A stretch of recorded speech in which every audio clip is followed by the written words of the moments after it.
Welcome to Her Voice, a show that highlights female game changers from the Middle East. I'm your host, Kumada Ramanathan. Today we examine educational opportunities available to women in the region. Now, education in females is one of the key indicators of any country's economic and social development. Across the Middle East, primary and secondary school enrollment has been on the rise, as has enrollment in university programs. However, there still is room for improvement. Our first guest is Dr. Al-saraj, a research fellow at the University of London. She'll shed light on the changing educational landscape in the Middle East.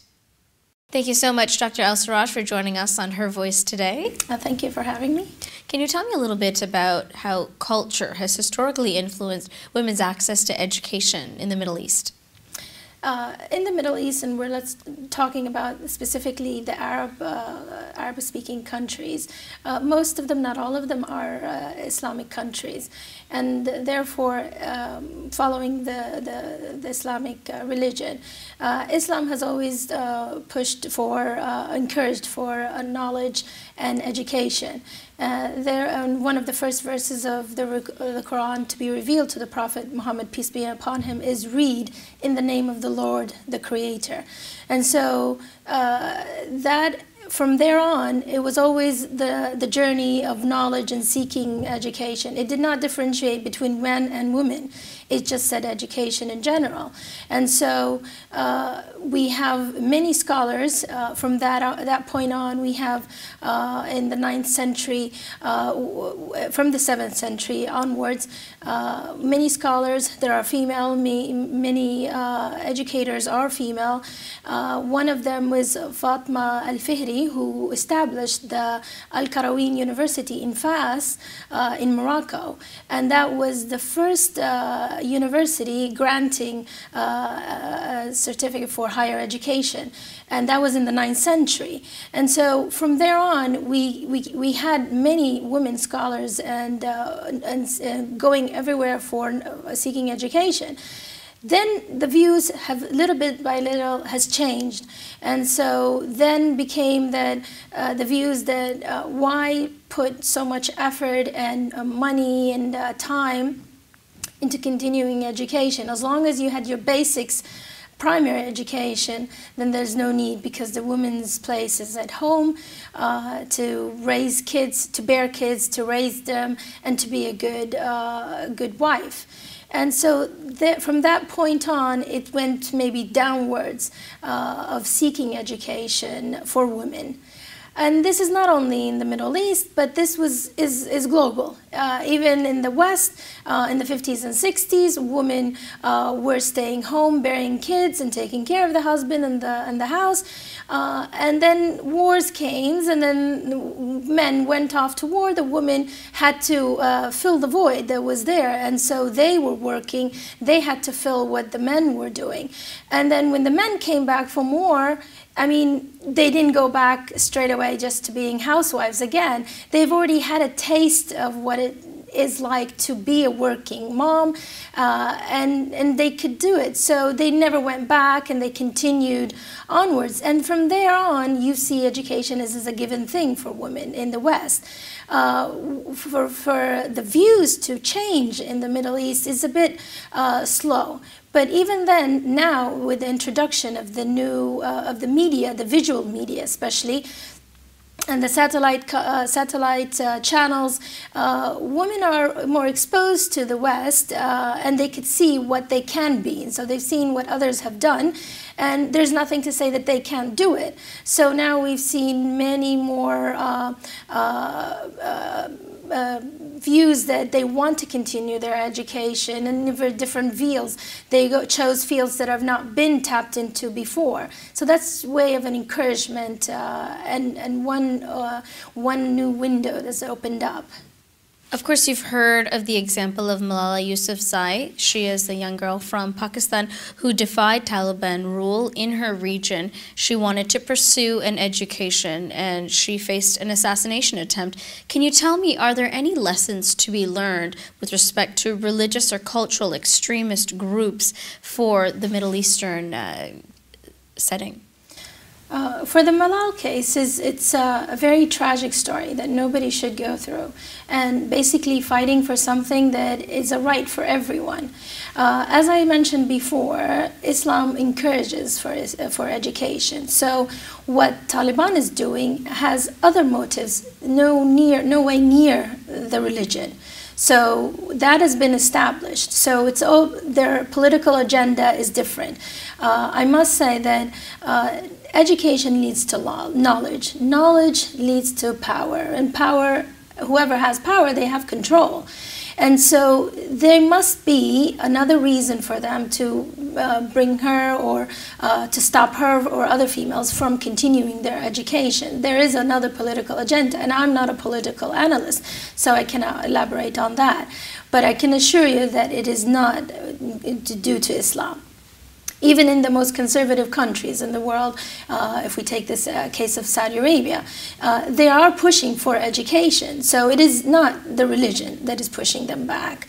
And in the case of Saudi Arabia, we have many examples of women that are well educated that have not been pushed back. And for example, I have a friend, a dear friend of mine. Her name is Captain Hanadi Hindi. She's the first female pilot, Saudi pilot, that just got her license. She got the FAA from America, and she got the Saudi aviation license just a couple of months ago. She's the first female to hold that license. The journey took her 11 years, but she never gave up. She continued. And it's all about continuing and never giving up. If you have a dream, you just got to keep on doing it. She had many obstacles throughout this 11 years fight, but it was with the help as well, with the help of Al-Walid bin Talal that pushed her and backed her for it. But finally she got it. So even in the most conservative countries, there is. But we've never held back any woman in education. There's been so much money and expenditure being spent on education for female and males. So I think it is all down to political agendas and alternative motives that has been pushing with the Taliban. But if you tell me what lessons we're taking from this is that we never give up. Where would we be if we just stopped continuing our education? There's nothing, you're not asking for something wrong, you're just, it's basic right. Dr. Al-Saraj, can you tell me how governments have used education as a way to improve economic and social development? Education is it's an excellent tool to reduce poverty and equality and sustain growth. For example, if we take Saudi Arabia, the King Abdullah initiative to send off students, either male and female, to be educated all over the world. We have students in Japan, in America, in the UK here. All of these, in all the different levels from bachelor, masters, and PhDs, all of these, when they come back, they'll bring massive amount of information to help support the country, sustain the growth, and lay the foundation for it as well. That's just one example. But the more we push for education, that would help any government, so in the Middle East or anywhere in the world. And we have statistics, for example, according to the UNESCO, we have in the 2011 statistics, primary education, we have about in Oman, 96% of women are enrolled in primary education. But when it comes to the secondary education, it goes to 94%. And Lebanon is 94%, but then it drops for secondary education at 80%. And Syria is 93%, but then it drops to 68%. If we can compare this with the West, Spain has 100% primary education, females are enrolled. In the secondary education is 96%. What's really interesting, in Switzerland, it's 94% for female, but then it drops to 81% in secondary. We don't hear about these statistics as much as we hear that in the West, it's a given that everybody is educated, all females are educated, but there is a drop in education as you go higher in the education level. But in the Middle East is maybe where the focus is. Everybody's looking at that, women and education. But I think it shouldn't be the case. We are helping and we are pushing for education for females. And the case, if we go back to the Malala's case in Pakistan, we have female in education at 65% in the primary education. So already we're starting low. Then when it goes into secondary education, we drop down to 29%. Only 29% of females are in secondary education. That is a big drop. But that is, like I said before, the ruling class, the governing bodies, so much interference, and so that's why the education goes low. But in the Middle East, the education level is still high, still considered high, but the focus of the media is only on the Middle East.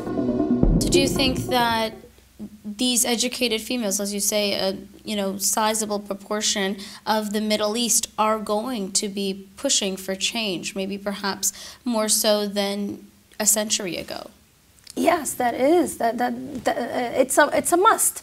That is the more educated you are, you demand more things. Not that demand is good. Is that you're asking for better services, let's say, better health services. You are educated. If you do this, this will lead to something bad or good. So you are aware of what is happening around you. So you're not closed on yourself. You have a wider view of the world. So education, it goes into everything in life.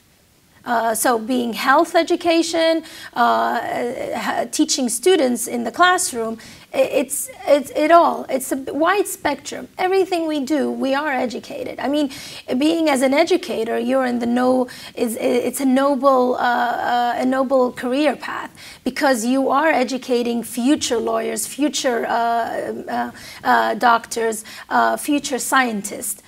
So if we are well educated, we pass on this education and we inspire. As an educator, you can inspire students to be what they can be.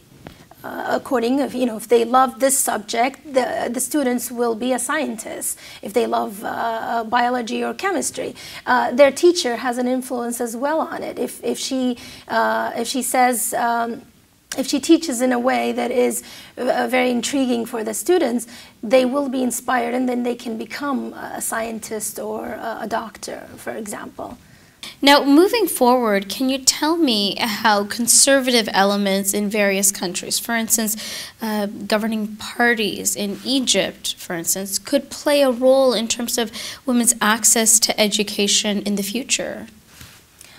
I don't think that that's possible, because now women they know what they can achieve and what they can be. I don't think that there's no going back. There's no way I think there's going to be a U-turn, a sharp U-turn, going back to staying at home. I think it's it's the opposite case. I think they're pushing boundaries as well. We're going to have female going into every field, things that wouldn't naturally before they would think of. But there shouldn't be, because we're all equal. Male and female, we have brains, we have the power to do whatever we put our minds into it. I don't think we can be going back. It's only going forward. And with the encouragement of the government and the support to provide that, I mean, there's endless possibilities. Okay, well, thank you so much for joining us today. Thank you for having me.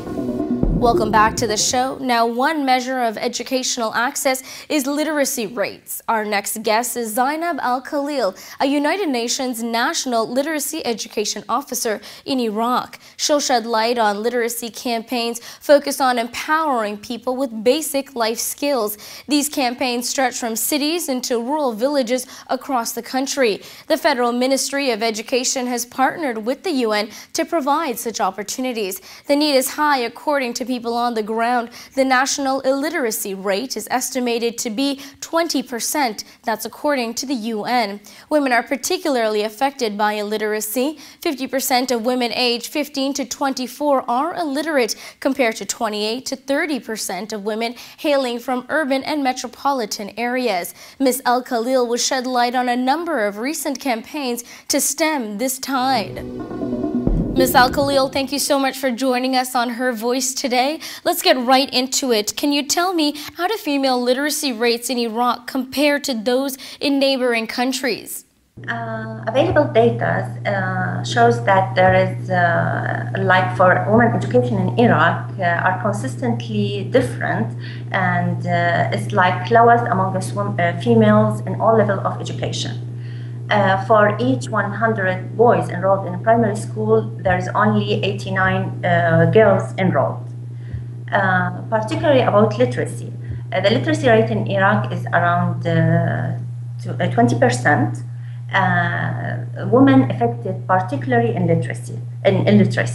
We can see like illiterate women aged 15 to 24. In the rural area, the rate of illiteracy there is 50% of women in the rural area, compared to 20 to 28 in the urban areas. Also, like there is appears to be specific difference in illiteracy amongst governorates in Iraq. For instance, in Nisan and in Muthanna, in the center we can see high literacy rate. In the south, in the center we will see like in Qadisiyya and Wasat the highest literacy rate, where in the north is Nainawa and Duhok. And what role, if any, do culturally conservative or religious extremist groups in Iraq play in terms of women's access to education? The women's in education is a major concern in general. We can see like the reason why girls are not enrolled in education, or even not remaining in education, are varied, from the lack of parental support, socio-cultural norms based on patriarchy prevail, where families tend to send boys instead of girls to school. Also, there is traditional attitudes who like to undermine the ability of women to exercise their rights or to have access to education. In the rural area also, there is the early marriage, pregnancy, and even in the poor urban areas also, this makes literacy rates high. In addition, the cost of women's education is high. So families, they don't want to send the girls, especially in Iraq with all the security issues. They prefer to keep the girls at home, taking care of the home, and for the safety, afraid from kidnaps, from other challenges that the woman can face in the street. This is make the literacy rate higher. What are some of the cultural as well as political influence that have shifted perceptions? Actually, it's different. Like there is an awareness about the women's education, even as you said, like social awareness, or even political awareness about the women's education, as well as the role of UN agencies, as well the role of government. For instance, through UNESCO Iraq office, many initiatives and many programs developed for the rehabilitation of education sector in general, and for empowering women's education through providing technical assistance to the government of Iraq for building a new future in Iraq and building the educational institution. I think many reasons, like many developments or many reasons, let's say, that cause this, like the will to have education.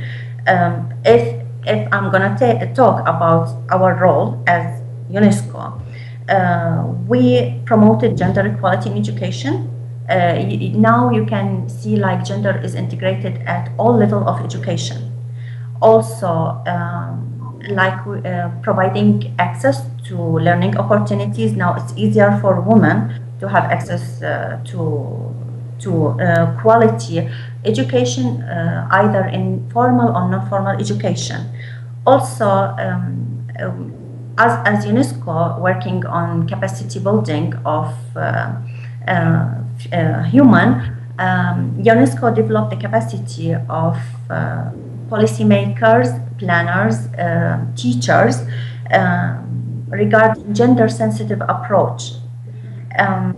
Also, we address obstacles in education, for instance, about gender-based violence, about HIV/AIDS. So you can see like all those, in a way or another, promote women's education. Now, you are an Iraqi woman. Can you tell me what are some of the educational ambitions of the women around you? Okay. On the ground, let me tell you from our experience. I was very lucky to be one of a team that provided access to education to women through, I told you, the community learning centers. In those centers, we developed actually The Power of Literacy, a booklet about stories of those women and men as well. But if you will read this booklet that I will share it with you, you can see amazing stories of women. She's saying, like, I wasn't able to read the signs of the doctors. So she was feeling embarrassed when she is asking somebody, like, is this a lawyer or a dentist, for instance, office. And later on, when they joined the centers and they are getting the knowledge of reading and writing, you can see even the confidence, self-confidence is just you can see is changed. I noticed women from the beginning of the project, the program, and after the education cycle, the one scholastic year, you can see the difference even in the way they are talking, even the way they are dealing with you. You can see they are really, really this program or this education build their self-estimate.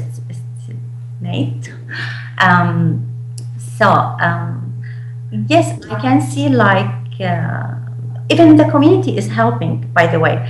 For instance, in those centers, many of the women, they couldn't come because they have children that they have to take care with. We provided them with childcare so that the woman can come, put the children in the class next to them, that there is somebody take care of them, and they are just continue their reading. And actually, we are, through our initiative, we are concentrating on functional literacy. It's not about providing them only with reading, writing skills. It is of course, our aim to provide them with this, but no, we are providing them with life skills training, which includes soft training, for instance, raising awareness to legal, human rights, the women's rights, HIV/AIDS, also knowledge through booklet we developed for this reason, and also providing them with vocational training so that they will have a job. It's job creation, which will help in the reduction of poverty and accordingly empower them economically. Thank you to all of my guests. We heard how equal access to education continues to be a struggle for women across the Middle East, though opportunities are beginning to open up. Now, do you have a personal story you want to tell us? Well, share it at levant.tv/her voice. Have a great day.